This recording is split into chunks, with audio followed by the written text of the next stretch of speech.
माजी मंत्री आमदार जितेंद्र आव्हाड आपल्या सोबत आहे। मराठा आरक्षण दिल्यानंतर जे आहे मोठा जल्लोष होतोय।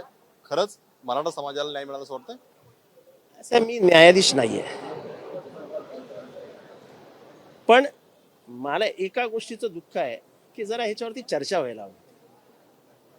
चर्चा होऊन आम्ही काही विरोधात बोललो नसतो, आम्ही काही चांगल्या गोष्टी सुचवल्या असत्या, पण सरकारला का माहीत का हे सगळं असं बंद करूनच पुढे न्यायचंय, हे योग्य नाही।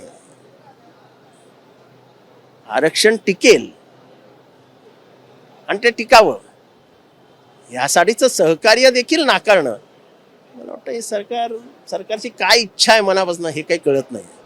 पण मला जे लक्षात येतं ते हे आहे की एका समाजाला फसवायचं आणि दुसऱ्याला घाबरवायचं, त्या गेले 6 महिने उद्योग चालू आहे। त्याच्यामुळे ही जी काय अवस्था भुजबळ साहेबांनी सांगितलं की अख्खा महाराष्ट्र घाबरलेला आहे, तो याच्यामुळेच घाबरला आहे। कारण दोन्ही समाजामध्ये संघर्ष निर्माण करण्याची जबाबदारीच घेतली गेली, एकाने एक घेतली, दुसऱ्याने दुसरी घेतली। महाराष्ट्र एक ठेवावं, बाकी जे होईल तो होईल।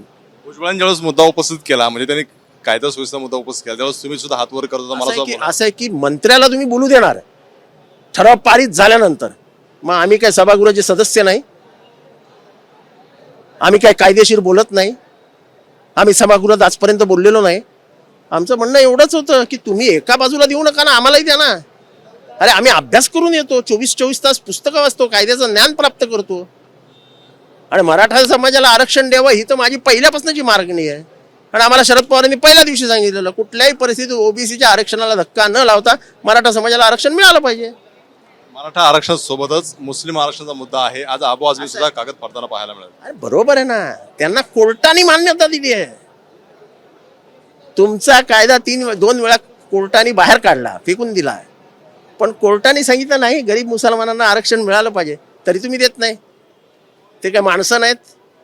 त्याने आयुष्यभर जनावरासारखं जगावं अशी तुमची इच्छा आहे का? ते शिक्षण घेतील, पुढे जातील तर जाऊ द्या ना, ते आपलं अखेर या देशाचे नागरिक आहेत। मराठा आरक्षण कोर्टात टिकेल असं वाटतंय? कारण सदावर्तनी चॅलेंज दिलेलं आहे। मला याच्यावर काहीच बोलायचं नाही।